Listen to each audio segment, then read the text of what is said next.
Hello guys, today we are gonna be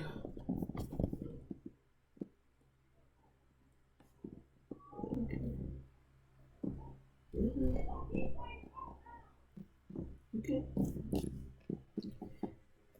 Audio out.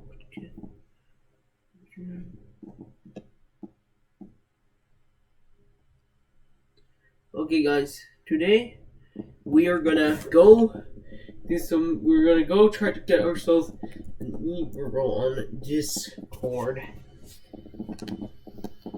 Girl, wish I was searching for Arduinos and pods so we could join the army.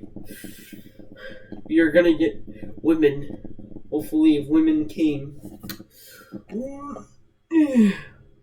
Oh, there's a new conversation happening on it.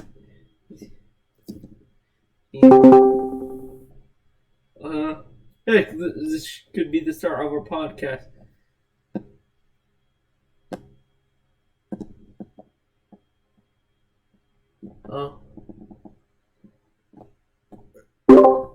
Okay. Book is. What is my favorite book? Oh, that book. What is that book?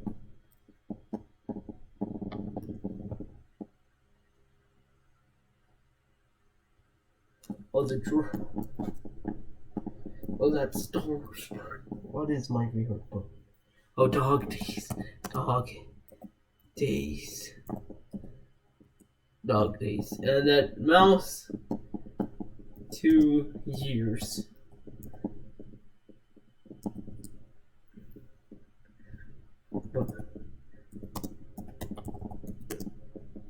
Join podcast. Hopefully a couple of people are online. Etman, my friends, Etman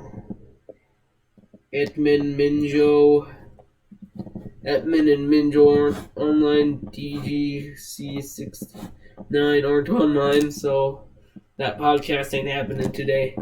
So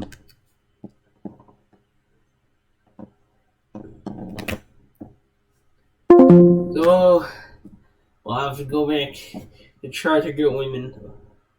Yeah.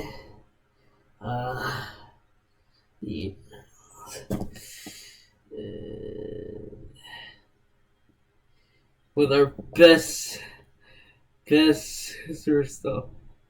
Main chat. What do I talk to on? Okay, this has failed. We're gonna do some commentary instead. Oh, yes. Space conflict. I know. I am very good about space conflict. Okay. Space conflict. You see, Russia could take the Ukraine to space. Okay? Russia could take Ukraine to space.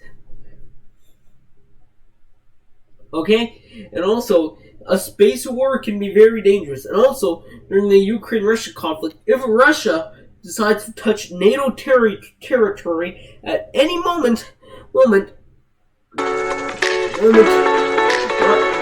Do you need to transform your business data into intelligence? Boost predictive. At any moment, the entire world can evolve. Germany, Canada, the United States, literally everybody, Japan. And also Japan is currently using the Ukrainian forces are putting up a strong fight against Russian troops on the ground, but U.S. officials warn...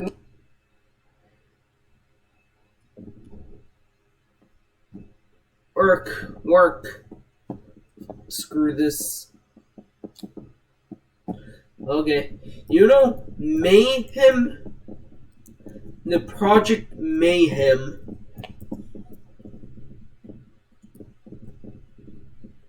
Project Mayhem magnetohydrodynamic explosive munition is the idea of in Mass Effect let me show you in like a Mass Effect the Reapers have like is this ability called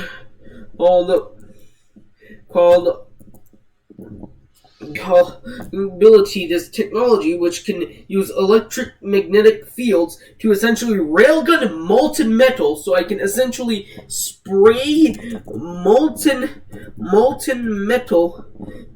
metal at your enemies, and it essentially acts like a laser, but instead of being not so effective, since lasers require a lot of power and mainly are useful against drones and missiles and not much else. With this, I'm literally just yeeting molten metal that is consistently melting. So I can do so if I take that molten metal and fire it down to Earth with an orbital bombardment, it can be the equivalent to many nuclear weapons, okay? Many nuclear weapons. And then what could happen is insane destruction can happen, okay? Lots of destruction, okay? Power of these of mass effects lasers, including myself, our first experience with personal shield technology was in the Hi friends, welcome back to another episode of Generation Films. My name is Alan. Offensive technology is constantly battling against defensive technology. The thicker and better armor gets, the more penetration weapons will have. The pinnacle of defensive weapons technology is supposed to be the personal energy shield. The idea is to create a wall of energy between you and incoming fire and have it active on your body at all times. Now, many different science fiction franchises have tried to tackle this type. In the universe, the energy shield was produced by a Holtzman generator, which was worn on the individual's body, usually at the waist. It prevented any energy or projectile weapon from penetrating the shield. This was all possible thanks to the of circulation technology. The Holtzman effect allows ships to fold space and travel instantaneously from one part of the galaxy to another, and in a personal shield, the Holtzman effect can suspend incoming weapons. The shields weren't completely opaque, though they had to be calibrated so that they only stopped fast-moving projectiles. Otherwise, the shield would prevent atmospheric gases from passing shield-activated energy. For like a hazy to be made, the sword will still be blocked by the trigger. The Holtzman shield did have personal shield technology was in the Mjolnir armor suit that was designed for the Spartan 2 program. By the late 2400s, humanity is more or less united under the unified Earth government. A small element known as the universe, Earth has expanded beyond its borders and met several other advanced alien species. Although there are energy weapons in this universe, most weapons are propelled by mass accelerators, which basically means using a mass-reducing field or magnetic force to propel miniature slugs to stupid speeds. It's basically a railgun, once again, on steroids. The speed of these projectiles was so great that each projectile only needed to be the size of a grain of sand. This meant that the standard size ammunition block could hold thousands of rounds. Ammunition was basically never a concern anymore. You just fired until your weapon overheated and changed heat sinks. The damage that these mass-accelerated slugs could do to human flesh was disturbing. It was also very disturbing that it could pass right through soft armor and shatter hard armor. This is why kinetic barriers were invented. Using the same principles that launched these projectiles, kinetic barriers intercepted incoming rounds and deflected them. These barriers were equipped with most combat suits and were also rechargeable. Shields and other environmental hazards. But like most of the other shields we talked about, it gave the user enough time to personal ladder, iron... Like the Reapers. Whether you're new to the world of connected data or a seasoned graph veteran, Neo4j's Graph Databases book will help you gain a complete understanding of how to use graphs to analyze and model your data like never before. Download it for free today. Mass effect. It's a magnetohydrodynamic stuff, and their design is like billions. Reapers can do that stuff, and their weapons, their magneto-hydrodynamic cannon, which ejects a stream of molten metal. So I can essentially, if this goes nuclear, we can have easily train yourself to listen. like a variety. Hello and welcome back to another episode of Generation Films. My name is American Ben. I often find myself imagining the conversations that must have went on among powerful people before certain historical events took place. For instance, can you imagine the conversation that took place among the Trojans concerning the Trojan horse? There must have been some important guy who was like, oh no bro, it's fine to open the gates. It's not the Greeks, it's just a giant horse. Anyway, I do the same imagining for movies and video games, and I often wonder how Mass Effect came to be, and I figure there was one guy who was just thinking about all the metal rods, and then what you basically do is you just dump them, and then they'll essentially cause the same amount of power as nuclear weapons from other places. And also, there's currently a cyber war happening. And a cyber war essentially when essentially governments use viruses and computers and computers, programs, and a bunch of other things to essentially control enemy states, technologies, and assets, destroy assets, or shut off assets. Cyberware is a use of digital electronic attack against an enemy state, causing comparable harm to actual warfare and disrupting vital computer system. And literally everything is connected to the internet. The nuclear reactor is connected to the internet. The company database is also connected to the internet. Normal missiles, not nuclear missiles, because nuclear missiles aren't connected to the internet, but normal missiles with like normal gunpowder explosives, those are connected to the internet. Guns, when they have like small amounts of technology, like a microchip and stuff, they are connected to internet. So everything is connected to the internet. And cyber warfare can even turn off the power grid. So imagine not having electricity. A hacker can just go on his computer, go onto his laptop, type away, and just make it so we can't get energy, and can also make it so we can't get oil, or we can't get food and water. The power of tech in warfare is insane. So the Ukraine-Russia warfare can be not only equally deadly on the front lines, but also to the entire world once the computers start hacking. And they're already starting hacking. Okay, Anonymous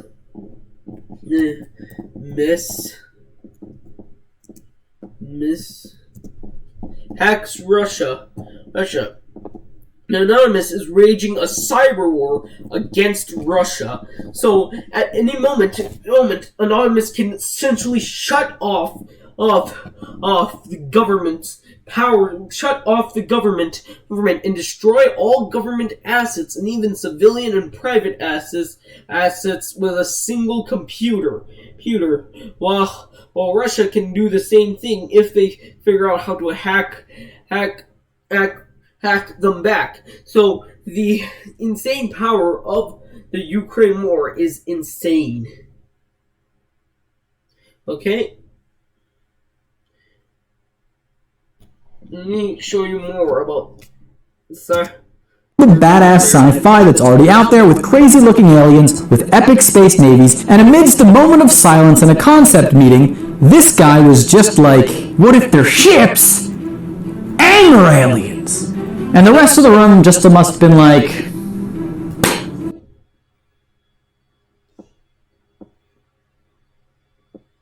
these guys explain cyber warfare. So what is cyber warfare, and should we be worried about it? I'm Alexei Muravyev, Associate Professor of National Security and Strategic Studies at Curtin University. In the 21st century, imagining our life without internet is mission impossible. Internet has become as essential to us as our ability to breathe, eat, sleep, and entertain ourselves. However, these days, the cyberspace has been increasingly viewed as an area of power competition, power contest, and even open warfare.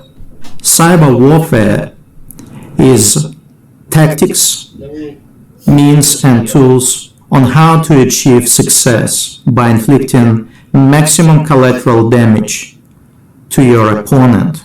The advantages of waging war in cyberspace are several. You don't need to cover vast distances. You don't need to spend hours or even minutes trying to reach your target.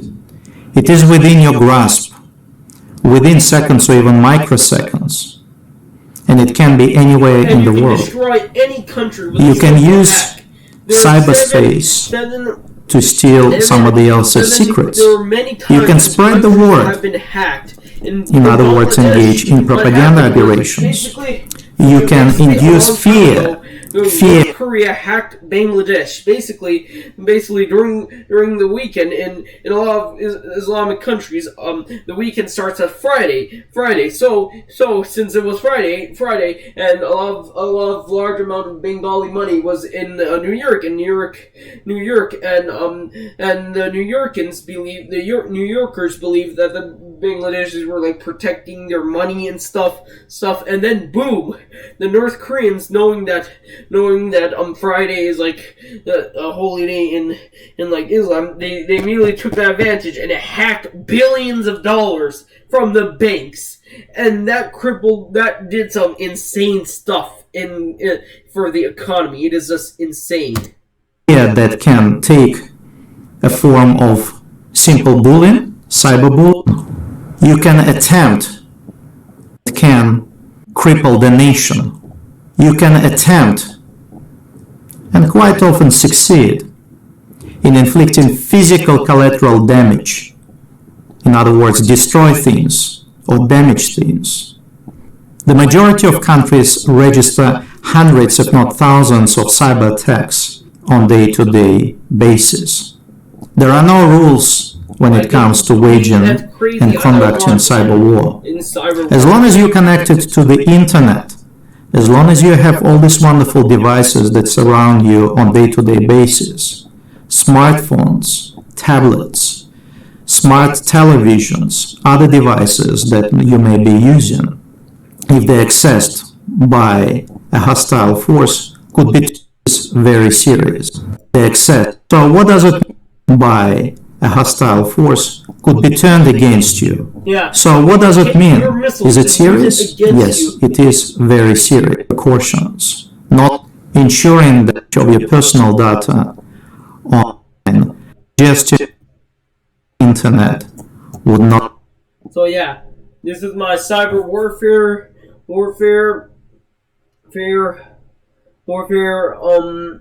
become a problem.